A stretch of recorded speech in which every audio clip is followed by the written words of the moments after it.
So we're going to talk in discussion post 5 about moving from a topic to a research question. And of course,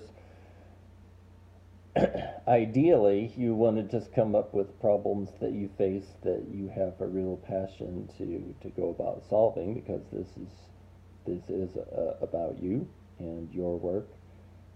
Because if it's not practical, then why engage in it in the first place? So, how do you move? You know you want to study reading, or you know you want to study uh, the effects of group work on math achievement, blah blah blah. But the process of getting to a question, you should not be set in your question until after you do a complete lit review. Now, for the purpose of this exercise, we're going to skip the lit review part. We're going to do that in depth in 752. But for now, let's pretend we kind of know what's out there and think about some interventions that you might want to try and start um, speculating. Now, math is about certainty, but statistics is about uncertainty. We don't prove things with quantitative research. What we do is prove that it's more probable that it's true within a 95% certainty based on the numbers, which leaves it open to being wrong. It's like saying there's a 95% chance of rain. It's still possible that you're wrong. But what we want to do is make an educated guess, try things out, and see how they go. That's what research is. It's just a formal process of that and making sure that you're asking the right questions. So start with one of the problems that you listed. You listed several problems because I asked several different questions on post 3. And so pick one of those to follow up on. And I want you to write research questions. I want you to write 2 quantitative questions and 2 qualitative questions. That's a total of 4 questions. You're doing one post on post 5. You're writing 4 questions.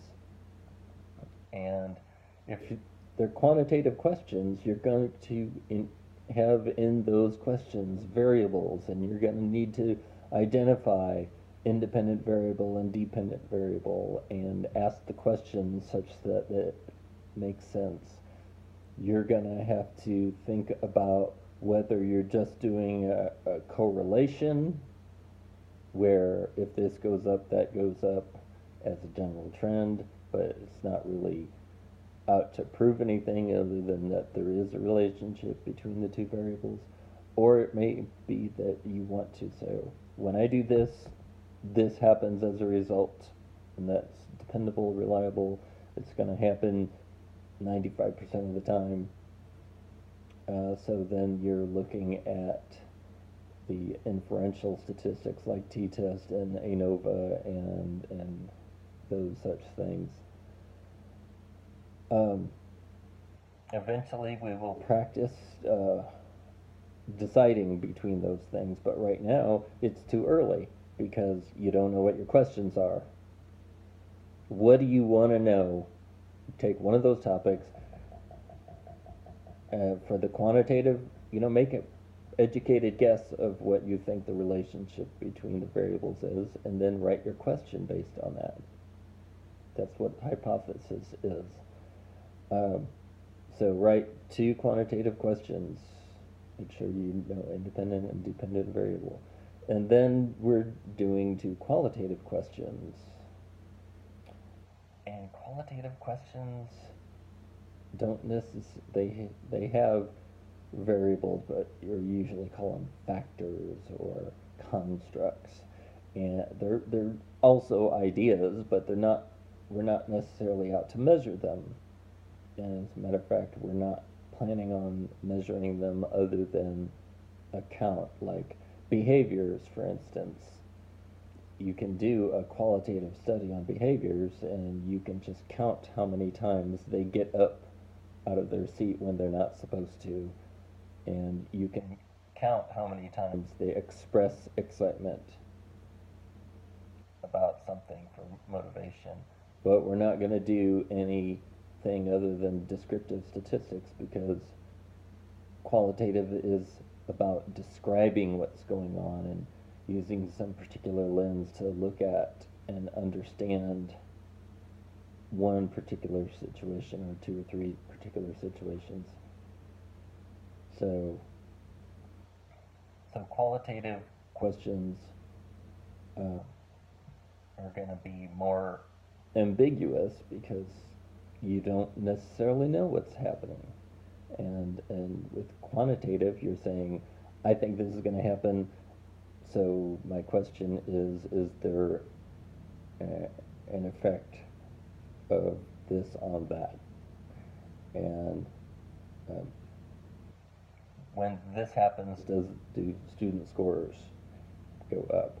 Or in qualitative, it could be, what is the nature of the interactions that students go through in group work, in problem solving in math class?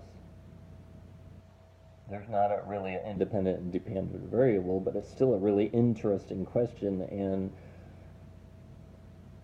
in studying classes that are working versus a case where the discussions don't seem to be making a difference, you look at those cases and say, what's the difference between the interactions? That's a qualitative question. And you're just describing this situation versus this situation and coming to conclusions just for these. In quantitative, we're trying to speculate about all such things. In qualitative, we're talking about this case, and some of the ideas that come out in our study might actually apply somewhere else, and that's why we share. But we're not claiming that it does. We're claiming that, hey, you should read this and consider these things in your classroom. So two very different mindsets. So you're going to have very different types of questions. So on this post, first, name the topic slash problem that you're going to write questions on. What's the problem that you're solving? Second, write two questions that are quantitative questions about that topic, that problem, how to solve that problem. And then write two qualitative questions. Now, on the quantitative questions, you have to identify independent variable and dependent variable by writing IV next to the word or DB next to the word. And that'll be in the instructions for the post. Because you have to know that in quantitative. You can't do it without. All right, well, this has probably been clear as mud, and your job is not to have perfect things now. Your job is to give it a good shot and then get feedback. So you're going to write your questions, but you're also going to give feedback on other people's questions, and I will give feedback on all four of your questions. This is where I get in and get messy with it a little bit. And I'll say, okay, that makes sense. That makes sense. Here, you need to tweak this, or maybe that's not the independent variable like you thought. So I will start getting a bit more into it with my feedback on this post. So don't be afraid to be wrong. This is a safe class to be wrong at the beginning. The idea is to experience it, make those decisions, and get better at making those decisions as we get more feedback and we see the feedback on other people's work. So read the instructions, follow the instructions, and I look forward to seeing what you do.